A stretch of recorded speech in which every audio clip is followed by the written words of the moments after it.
Okay, let's just jump right in. When you think about getting rich, what's the first thing that pops into your head? Picking the right stocks? Knowing all about the economy? Having a PhD in finance? Well, what if I told you the single biggest factor isn't what you know, but how you act?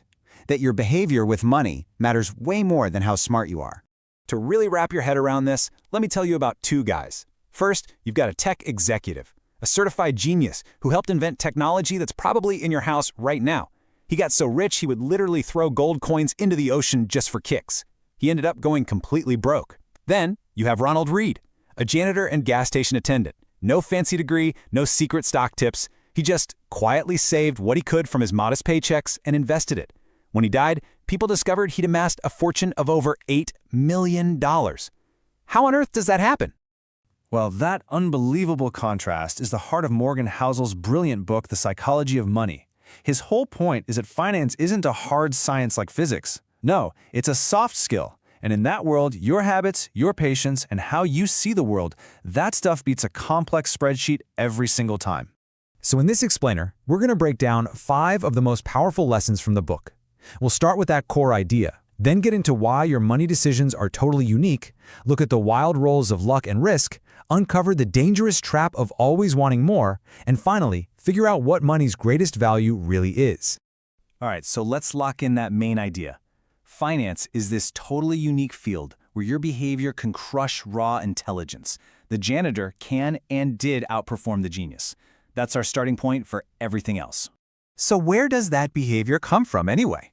Well, that leads us straight to our second big idea, your own personal money story, and why the things you do with money make perfect sense, at least to you.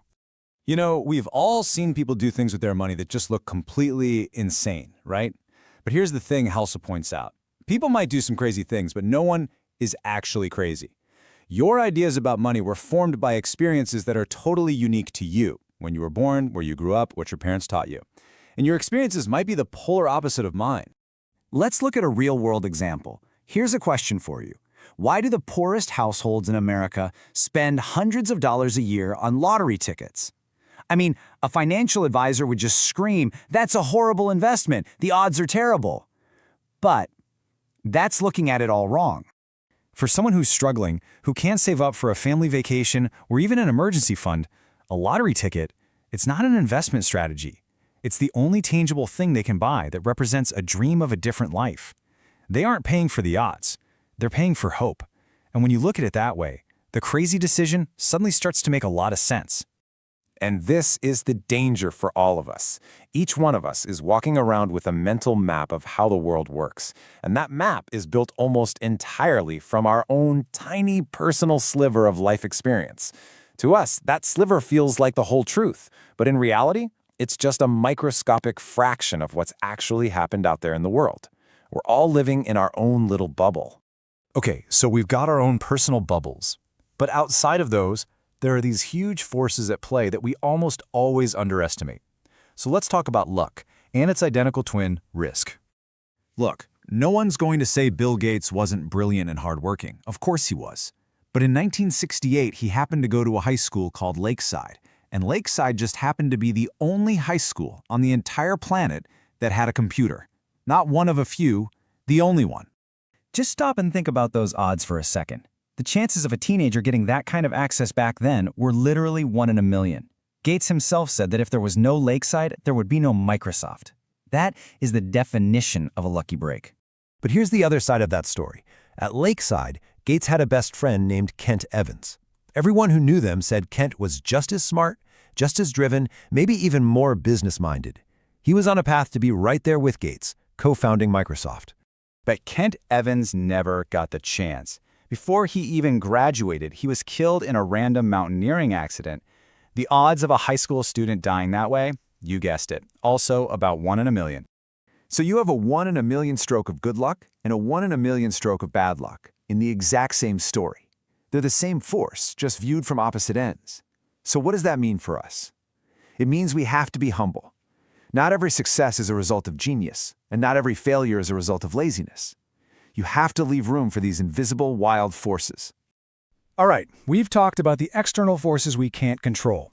Now let's turn inward and talk about a dangerous mental trap that can destroy wealth no matter how smart or lucky you are. It's the endless, toxic pursuit of more. So why do we fall into this trap? Well, a huge part of it is social comparison. We want to show people we're successful. We think if we buy a fancy car or a huge house, people will look at us and think, wow, they're amazing. But our brains are playing a trick on us. Housel calls it the man-in-the-car paradox. Think about it. When you see a Ferrari go by, do you really think, wow, the person driving that is so cool? Probably not. What you actually think is, wow, if I had that car, people would think I was cool. See the difference? We use their stuff as a waypoint for our own desires. We don't actually admire them for having it. And that leads to a simple, maybe even brutal truth. Spending money to show people how much money you have is the fastest way to have less money. Period. This completely flips our idea of wealth on its head. Real wealth isn't the stuff you see. True wealth is invisible. It's the expensive car you didn't buy. It's the first-class ticket you passed on. It's the money that's just sitting there unspent in investments, quietly compounding and buying you something much more valuable: options. Which brings us to our final and honestly most important point. If wealth isn't about buying a bunch of flashy stuff, then what's the point? What is the single greatest thing that money can buy you? And that's the answer right there. The ultimate dividend that money pays is control.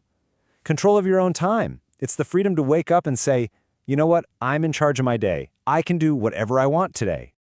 And look, this isn't just some feel-good, fluffy idea. Study after study has shown that having a strong sense of control over your own life is a more reliable indicator of happiness than your salary, the size of your house, or how fancy your job title is. That autonomy, that is the highest form of wealth. So I'll just leave you with this final question to chew on. When you look at your own finances, what are you really playing for? Are you using your money to buy things to show off to other people who, frankly, probably aren't even paying attention? Or are you using it to buy back your time, to buy your own freedom?